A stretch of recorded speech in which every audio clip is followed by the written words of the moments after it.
In Star Trek, especially in the original series, there are a lot more mystical ideas floating around out there that don't really get elaborated on, and today I want to look into one of those ideas that seems to have been left by the wayside in later eras, that of psychic powers. The phenomena of psionic energies in Star Trek is one Starfleet has been aware of for some time, and seems to vary from other abilities that might resemble telepathic or telekinetic powers. We'll start with Starfleet's own studies among humans. As early as the 23rd century, Starfleet included an extrasensory perception rating for its personnel. Those who had a very high ESP rating were known as espers, and a high rating was around 89, while over 90 was very high. But even these people showed next to no actual psychic abilities. The ESP rating, therefore, was not an actual indicator of ability. In fact, another term for it was psionic potential. Potential, not actual ability. As humans, especially when compared to other alien species, are definitely not psychic. However, a human with a high potential can more easily have the abilities awakened or given to them, suggesting that while humanity in Trek may not be actively psychic, our minds are not too far away from developing this ability, maybe in a similar way to Vulcans or Betazoids.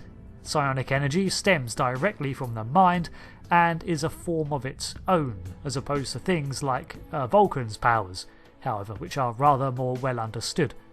In fact, let's look at them first. Vulcans' mind powers are inherent to their race, but like any muscle, needs to be exercised to be of any use.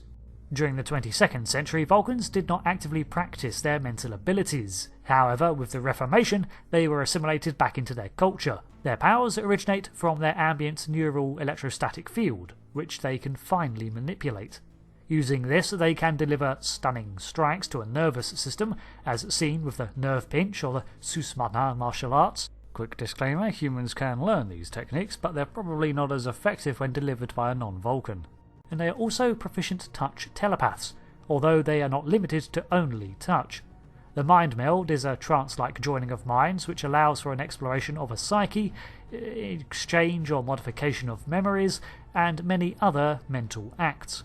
Vulcans can also form long-lasting, permanent psychic connections with others, although it seems that the Vulcans are not as in control of these abilities as they are the more commonly displayed ones. Such bonds are not limited by distance. And of course there is the Katra, which is basically the entire neural energy blueprint of a Vulcan, including its memories and essence. This can be voluntarily imparted into another being or a vessel to ensure a Vulcan's experiences and personality in some way can live on. So, Vulcans have a wide range of telepathic abilities, but are not full psionics, as they do not exhibit forms of telekinesis. Another interesting species, one closer to the vague definition of TOS psionics, were the Betazoids. Their abilities are centered in their mind, the paracortex lobe of their brain, and it varied in strength from individual to individual. Their abilities were most obviously empathic, enabling them to sense the emotional states of most species, even at hundreds of meters range, and even manipulate a person's emotions. They do this by sensing the neural energies of a person, energies that could also be read in a way by a universal translator and be replicated by devices such as Data's emotion chip. However, Betazoids were also fully telepathic over short range and could communicate completely without words.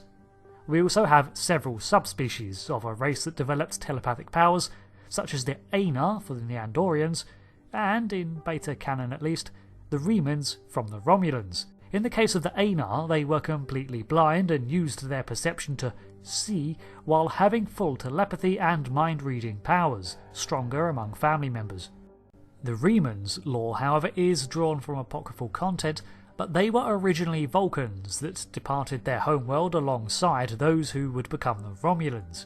But the Romulans, ever untrusting even of their own, exiled the stronger telepaths to Romulus's moon, Remus. Like their Vulcan ancestors, they were touch telepaths, but seemed to have finer control over the ranged aspects of their telepathy. It's likely that their powers are also derived from an ambient neural field, like their ancestors. These two instances, however, do establish that mental powers can arise, or be bred out of, a species creating offshoot biology, which leads me back to the psionic potential in humans that was once studied by Starfleet. There have been several instances of genuinely psychic humans in Star Trek, however, not without outside influences. The only unknown factor I can think of is Miranda Jones, a blind human telepath, as I couldn't find out how her abilities were made manifest. Other individuals included Gary Mitchell, who had a high ESP rating but no actual abilities, but when he came into contact with the galactic barrier, see here for more on that strange phenomena, he was imbued by increasingly powerful abilities. These were seen not only to disconnect him from humanity, but also create a strain on his body as his hair visibly greyed throughout the episode. As the energies of the barrier were so immense, he was able to demonstrate telepathy, telekinesis, and eventually even conscious creation and conversion of matter to energy. Similar, but lesser powers were displayed by Charlie Evans, another human who had been raised by Thasians, themselves a strongly non-corporeal psychic species. They had bestowed their powers onto Charlie. We also have the children of Darwin's Genetic Research Station.